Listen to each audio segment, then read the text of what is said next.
Maggie was weird, but she was my best friend. She lived in my childhood home, but she wasn't my sister. She wasn't a cousin or a family friend or anything like that. She had lived there as long as the house had stood, maybe longer. She never talked about the time before that. As long as I knew her, Maggie never changed much.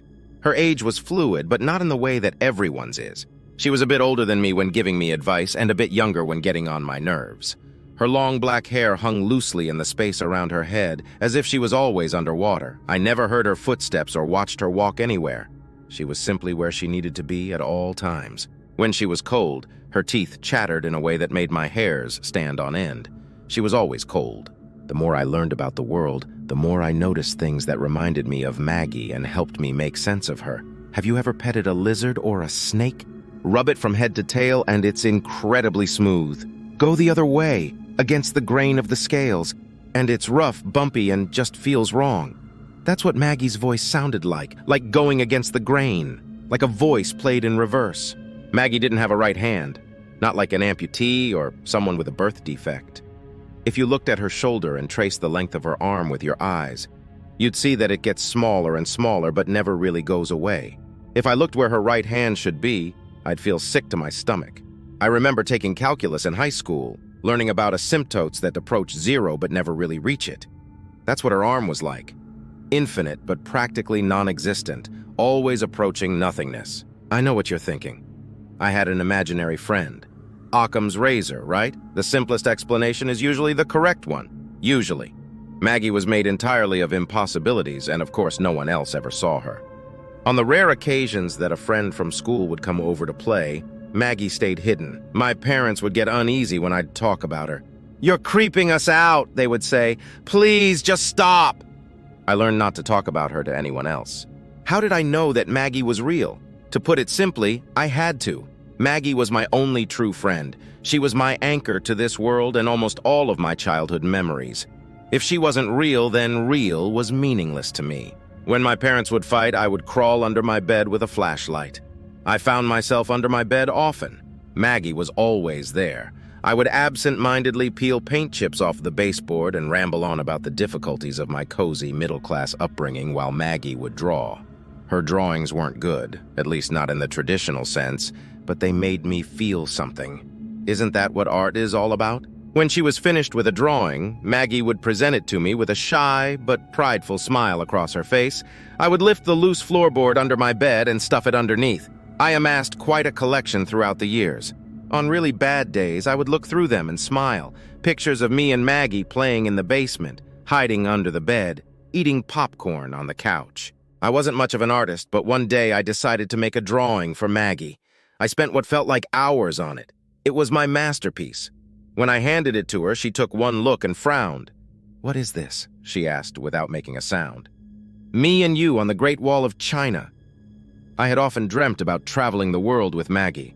She ripped the drawing into pieces and scattered it across the floor. "You know I can't leave this house." A lump filled my throat. I didn't know if I was embarrassed for myself or sad for Maggie. For some reason, only one thought came to mind. "What happens when they tear this house down?" She looked afraid. "What makes you think they'll tear it down?" I shrugged. "Doesn't everything get torn down one day?" "Then I'll squeeze down the bathtub drain." "Didn't you say there's a reservoir nearby? I'll swim to it." "You can swim?" I asked. "If I have to." The next day, Maggie handed me a drawing. "I'm sorry," she said. "Your picture was nice. I shouldn't have ripped it up." The focal piece of the drawing was a red sedan. A man sat in the driver's seat, his door open. He had auburn hair and a mole on his left cheek. It was me as a grown-up.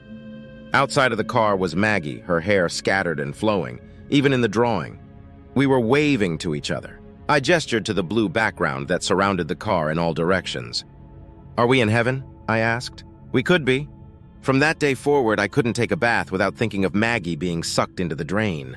I often had dreams that I was following her. They may have been nightmares. I was never really sure. One day when I was in high school, Maggie appeared in the corner of my bedroom. "What are you doing?" she asked, staring at the cardboard boxes scattered about. "We're moving," I said, looking at anything but her. "I'm sorry." "No," she said. "You have to stay." "It's not up to me. Dad is getting transferred. I'm still a kid. Technically, I mean." "Will you visit?" she asked. "It's Far, I replied. How far? Like across the country far. Well, what am I supposed to do? I didn't know what to say. I pushed my bed to the side and lifted the loose floorboard. As I reached for the stack of drawings, Maggie's hand grabbed me by the wrist. She was 10 feet closer now without taking a single step. "If you're leaving the drawings, stay," she said. It wasn't a request, but a command. "Why?" "If you take them, you have nothing to come back for." I begrudgingly agreed and left the stash buried beneath my bedroom floor. I finished packing as Maggie cried. We never said another word to each other. I'm older now, as people often are when compared to the past. I have a fiancée, Emma, who is the most loving and supportive person I've ever met. I've spoken to her about Maggie a few times, but like everyone else, she doesn't like that. "You should really think about seeing a therapist," she said once. "You talk about her like she's real." That made me angry. I never had a problem with the idea of therapy. Hell, it would probably do me a lot of good, but I didn't like the implication. Emma can be weirdly jealous of my childhood friend. One night we had a bit too much wine and she asked me if I was in love with her because she reminded me of Maggie. I told her that they were nothing alike. She took that as a compliment. A recent business trip took me back to my home state and I was cautiously delighted. The airport was less than an hour from the house I grew up in, and I decided that the first thing I would do was pay Maggie a visit. "I'm sorry, sir," the representative from the rental car agency at the airport told me. "We don't have any SUVs at the moment."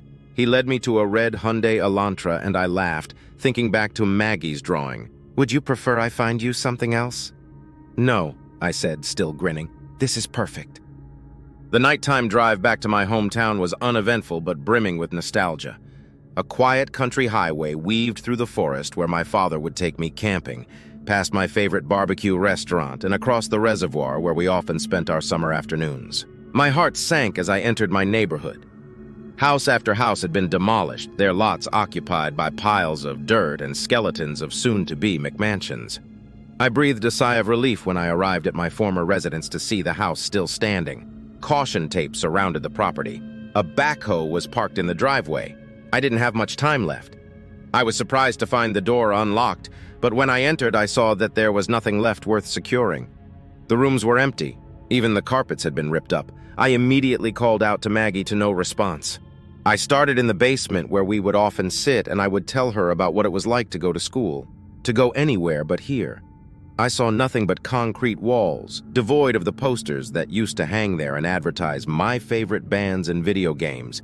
I made my way back to the ground floor, searching the kitchen, the den, the laundry room, looking for any sign that I hadn't been crazy or overly imaginative as a child. I ascended the staircase and peeked into my parents' old room. There was a fist-shaped hole in the wall that still hadn't been repaired. Finally, I made my way to my old bedroom. It was empty, as they all were. No need to move a bed to find what I was looking for. The loose floorboard was raised ever so slightly. You wouldn't even notice it if you weren't looking for it. I lifted it and saw dozens, maybe hundreds of crude drawings. It was real, it always was. Tears streamed down my face as I rifled through the pages.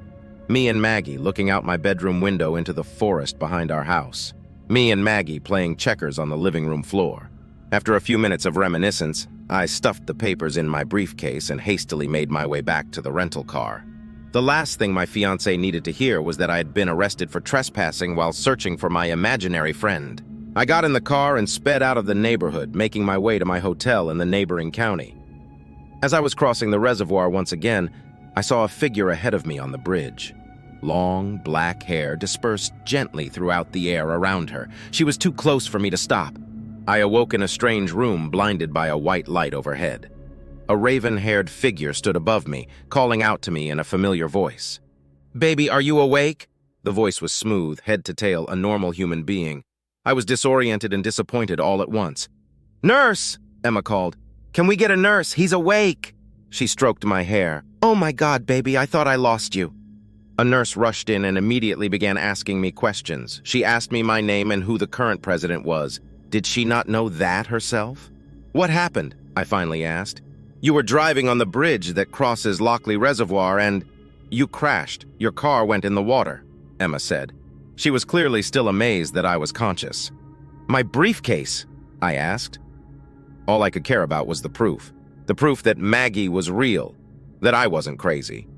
"Do you have my briefcase?" "Don't worry about that, baby," she answered. "We can replace your things. I'm just glad you're okay." I closed my eyes in anguish. All of those drawings, gone. Nothing was left but the same unreliable memories I'd kept with me for years. A police officer whom I hadn't noticed before stood up from a chair and approached me in my hospital bed. He didn't look as relieved as Emma did. "Sir," he began, "we need to know the name of the woman who was with you." I didn't understand. "I'm here on a business trip," I said. "I wasn't with anyone. I was just visiting." "Baby," Emma said, a look of mistrust on her face, "the man who found you, he said that you weren't alone. He said that a woman pulled you to the shore. A woman with one arm." My chest tightened. "Where is she?" was all I could think to say. "Well, that's the thing," the policeman interjected once more, scratching his head. "He said that she left as soon as you were safe. He said she went back into the water."